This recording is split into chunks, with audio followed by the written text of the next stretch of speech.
alone, but it stands to reason. A man who doesn't buckle down and do his duty, even if it does bore him sometimes, is nothing but well, he's simply a weakling.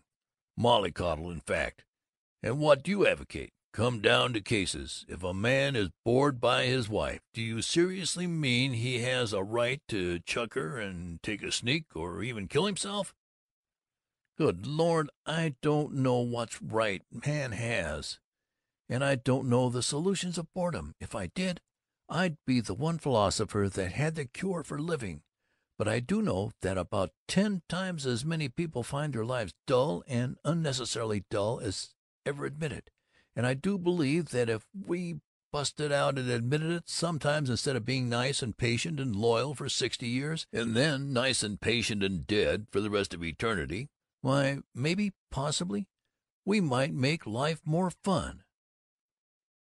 They drifted into a maze of speculation. Babbitt was elephantishly uneasy. Paul was bold, but not quite sure about what he was being bold. Now and then Babbitt suddenly agreed with Paul in an admission which contradicted all his defense of duty and Christian patience, and at each admission he had a curious, reckless joy. He said at last, "Look here, old Paul, you do a lot of talking about kicking things in the face, but you never kick. Why don't you?" "Nobody does. Habit too strong. But, Georgie, I've been thinking of one mild bat. Oh, don't worry, old pillar of monogamy. It's highly proper. It seems to be settled now, isn't it? Though, of course, Zilla keeps rooting for a nice, expensive vacation in New York and Atlantic City, with the bright lights and the bootlegged cocktails and a bunch of lounge lizards to dance with. But the Babbitts and the Rieslings are sure enough going to Lake Sunasquam, aren't we? Why couldn't you and I make some excuse, say business in New York, and get up to Maine 4 or 5 days before they do, and just loaf by ourselves and smoke and cuss and be natural?" Great idea," Babbitt admired.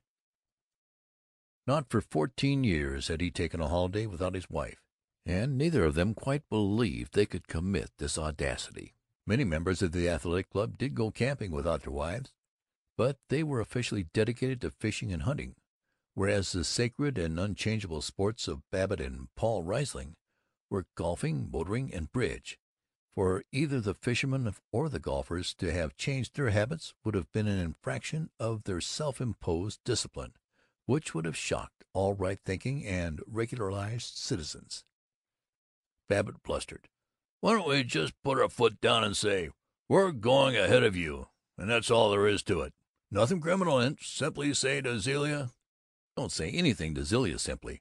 Why, Georgie, she's almost as much of a moralist as you are, and if I told her the truth, she'd believe we were going to meet some dames in New York. And even Myra, she never nags you the way Zilla does, but she'd worry. She'd say, 'Don't you want me to go to Maine with you?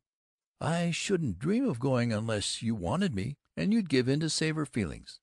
Oh, the devil! Let's have a shot at duck-pins." During the game of duck-pins, a juvenile form of bowling, Paul was silent. As they came down the steps of the club, not more than half an hour after the time at which Babbitt had sternly told Miss McGowan he would be back, Paul sighed, "Look here, old man, oughtn't to talked about Zilla the way I did." "Rats, old man, lifts off steam." "Oh, I know. After spending all noon sneering at the conventional stuff, I'm conventional enough to be ashamed of saving my life by busting out with my fool troubles."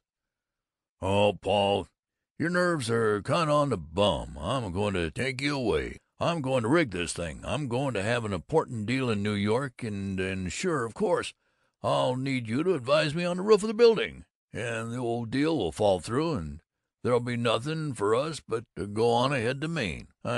Paul, when it comes right down to it, I don't care whether you bust loose or not. I do like having a rep for being one of the bunch, but if you ever need me, I'd chuck it and come out for you every time. Not, of course, but what you're, of course, I don't mean you'd ever do anything that would put a decent position on the Fritz, but see what I mean? I'm kind of a clumsy old codger, and I need your fine Elysian hand.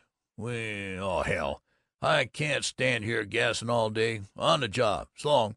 Don't take any wooden nickels, Paulibus. See you soon. S'long." End of chapter 5.